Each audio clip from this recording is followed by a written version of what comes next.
Okay mga katropa, TNT breaking news.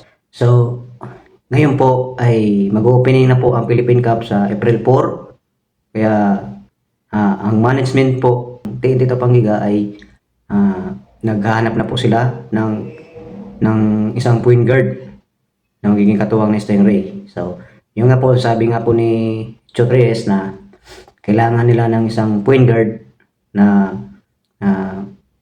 mahusay dahil wala po silang Jason Castro ngayon at wala pong import ngayon, wala po si RHJ. So, mas maganda po talaga na may isa pang point guard na maging game changer. So, yun. Yun nga, kumikilos na rin po si Jojo Lastimosa, yung team manager ng Team Tito Pangiga, na sabi nga po doon ay kakausapin na daw po nila si Mikey Williams next pagkatapos nitong kailang Victory Bowl po party. So, sana ay mapapirma nila si Mikey Williams ng 1 year daw po ang gusto nilang ipapirma kay Mikey Williams. So, yun, pag-usapan po natin yan pagkatapos nito. Okay?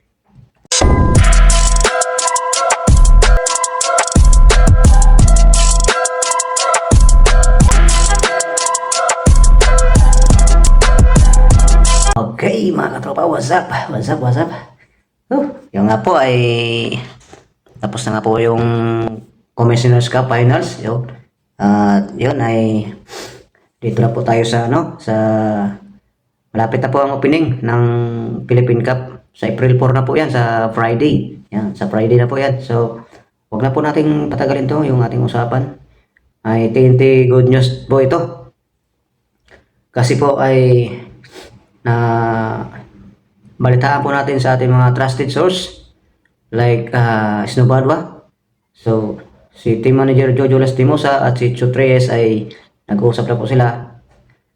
At pagkatapos na po ng kanilang Victory Bowl party ay susubukan na po nilang kausapin si Mikey Williams na papipirmahin daw po nila ng 1 year contract.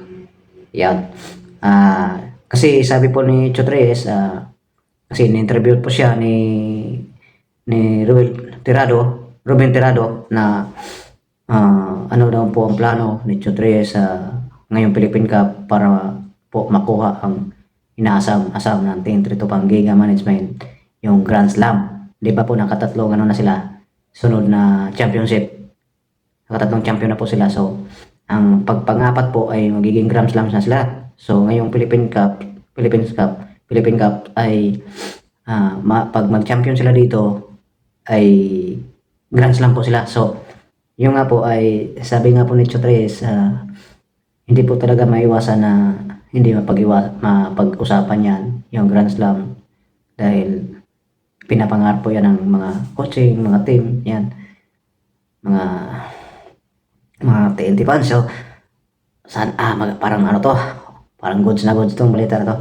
Hindi po ito fake news.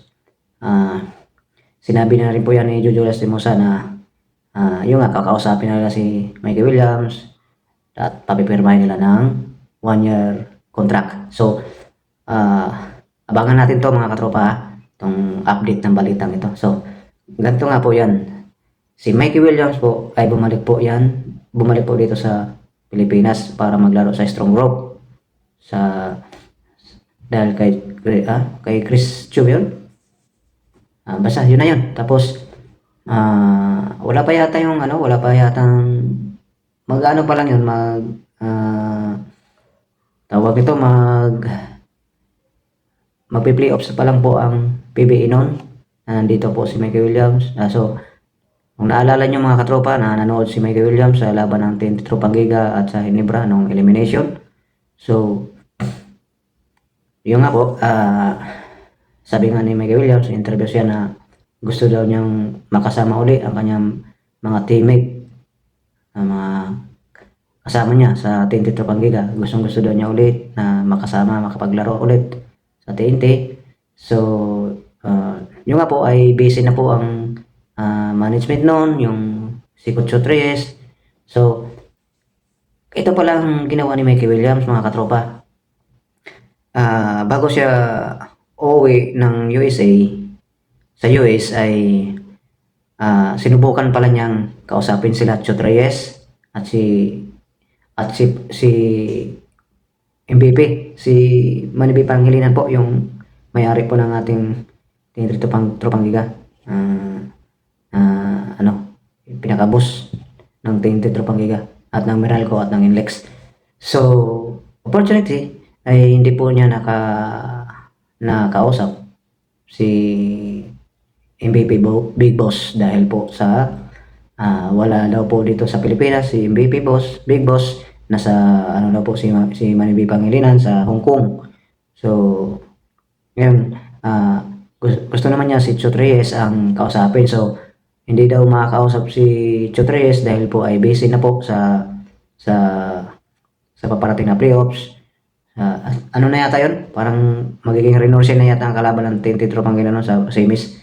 So, hindi rin po nakausap ni Mikey Williams si Chot Reyes at si Big Boss MVP Pangilinan. So, yun nga po, umuwi na lang po si Mikey Williams sa US dahil wala po siyang nakausap sa dalawa na yun. So, ito na nga po ang balita ngayon na kausapin na daw po ng TNT management si Mikey Williams para po pa-pirmahin ng 1-year contract. Ayon po yan kay Jojo Lastimo sa management ng TNT Tropang Giga. So, sana payagan na po nila si Mikey Williams anong gusto niyang sweldo para 1 year lang naman 1 year lang naman. Papirmahin na nila at payagan na nila sa gustong sweldo ni Mikey Williams at para lang makuha natin ang Grand Slam. Kasi mga katropa, ganito yun. Pag iba kasi kukunin natin point guard, masisira po ang chemistry ng team. Masisira po ang chemistry kasi sa team Kasi po si Mikey Williams po ay alam na po ni Mikey Williams ang sistema ni Chot Reyes. Ganun lang po yun kasimple. Kaya malaking posibilidad po talaga na makakabalik si Mikey Williams sa ating Tropang Giga. So, abangan natin to mga katropa. Napakaganda nito. Pag makuha nila si Mikey Williams, mga katropa, mapapirma nila ng 1-year contract ulit. Malamang mga katropa ay makakuha natin ang Grand Slam ngayong Philippine Cup All Filipino. Dahil po sa katauhan ni Mikey Williams ay parang mayroon po tayo isang import na point guard. Sabihin na natin na pasaway nga si Mikey Williams, pero sa ano lang yun mga katropa, sa pera lang yun. Sa pera lang sa sweldo lang. Sa sweldo lang siya nakaka-problema. Pero sa laro, wala po tayong problema dyan. Dahil wag po natin ipagkait talaga na napaka-husay po talaga ni Mikey Williams. So, yung nga po, kung mga katropa, mga TNT fans, yan. Abangan po natin to. Hopefully na mapapayag nila si Mikey Williams. Kung mag-demand po si Mikey Williams ng malaking sweldo, ibigay na po nila para lang po makuha natin ang Grand Slam. Kasi hindi po kaya ni Stingray na siya lang po point guard. Kasi si Herwila, hindi po talaga facilitator. Depende lang po lang talaga yan si Herwila kung may Mikey Williams, so hindi po natin maramdaman na wala po si Kuya Jason Castro. Okay? So, yan mga katropa, abangan natin yan. Kasi sabi nga po ni Snowbadwa, malaking posibilidad po na si Mikey Williams ang kukunin ulit ng TNT Tropang Giga. So, yun lang po mga katropa, at yun nga, shoutout nga pala sa mga nanonood sa ating mga video lalo tigit sa ating mga TNT fans. Yan, shoutout po sa inyo lahat at maraming salamat sa inyong suporta sa ating YouTube channel, sa Banjo Vlog TV at especially sa team TNT Tropang Giga. So, maraming salamat po sa mga hindi rin fans ng TNT na pumapasok dito sa ating video, sa ating mga pinag-uusapang about sa basketball, ay pinapasalamatan ko din po yan. Kung hindi pa po kayo mga nakapag-subscribe, subscribe na rin po kayo at mag-like and share na rin po. So, God bless all. Yan, antabayan na po natin itong balita na ito mga katropa sa sunod na araw.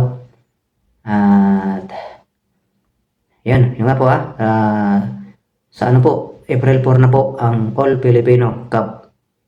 Yan. Philippine Cup po yan. Sa April 4, Friday na po yan. So, ang TNT Tropang Giga at Ginebra ay matagal-tagal pa po ang laro niyan. Kasi pagpapahingahin pa po yan. Siguro mga May pa yan sila maglalaro. So good luck. Good luck mga sa susunod na season. Yan, good luck sa ating team. Nawa ay makuha po nila ang inaasam-asam na Grand Slam. Okay? Maraming salamat po sa inyong panonood. And God bless all. Okay? Ingat po tayo.